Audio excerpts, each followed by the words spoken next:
১,১৩,০০০ টাকার অবৈধ মদ উদ্ধার পলাতক অভিযুক্ত মদ বিক্রেতা। ত্রিপুরা ঊনকোটি জেলার আবগারি দপ্তরের বিরাট সাফল্য। গোপন সূত্রের ভিত্তিতে ১,১৩,০০০ টাকার ৯০ কার্টুন ভর্তি অবৈধ মদ উদ্ধার করতে সক্ষম হয় আবগারি দপ্তর। একসাথে কৈলাসহর মহকুমায় এত পরিমাণ মদ উদ্ধারের খবর গোটা কৈলাসহর মহকুমায় মানুষজনের মধ্যে তীব্র চাঞ্চল্য বিরাজ করছে। এ ব্যাপারে ঊনকোটি জেলার আবগারি দপ্তরের ইন্সপেক্টর চয়ন লস্কর জানান যে আবগারি দপ্তরের কর্মীসহ কৈলাসহর থানার পুলিশ, মহিলা পুলিশ, ত্রিপুরা স্টেট রাইফেলস এবং ২৮ নম্বর ব্যাটালিয়নের আসাম রাইফেলস বাহিনী যৌথভাবে অভিযান চালিয়ে কৈলাসহর বিলাসপুর গ্রাম পঞ্চায়েতের অধীনস্থ পেচারডহর গ্রামের বাসিন্দা পঞ্চু দত্তের বাড়িতে প্রবেশ করে তল্লাশি চালিয়ে ৫৫ কার্টুন ভর্তি অবৈধ মদ উদ্ধার করে। পরবর্তী সময়ে পঞ্চু দত্তের বাড়ির পাশে পঞ্চু দত্তেরই ওয়ারহাউস থেকে আরও ৩৫ কার্টুন অবৈধ ভর্তি মদ উদ্ধার করে। উদ্ধার হওয়া সব অবৈধ মদের ত্রিপুরার পার্শ্ববর্তী অসম রাজ্যের। তাছাড়া উদ্ধার হওয়া সব বিলেতি মদ অসমের। উদ্ধারকৃত মদের বাজার মূল্য ১,১৩,০০০ টাকা। মদগুলোর অসম থেকে ত্রিপুরায় অবৈধভাবে আনা হয়েছে। আবগারি দপ্তরের ব্যাপারে অভিযুক্ত মদ বিক্রেতা পঞ্চু দত্তের নামে কৈলাসহর থানায় একটি মামলা দায়ের করেছে।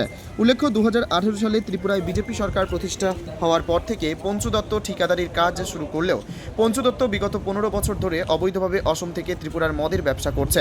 কয়েকবার পুলিশ এবং আবগারি দপ্তর পঞ্চু দত্তের মদ আটক করলেও আজ পর্যন্ত পুলিশ কিংবা আবগারি দপ্তরের পক্ষ থেকে পঞ্চু দত্তকে গ্রেপ্তার করা সম্ভব হয়নি। পঞ্চু দত্তকে আটক না করার পেছনে অন্য গোপন রহস্য লুকিয়ে রয়েছে বলে বিশ্বস্ত সূত্রে জানা যায়।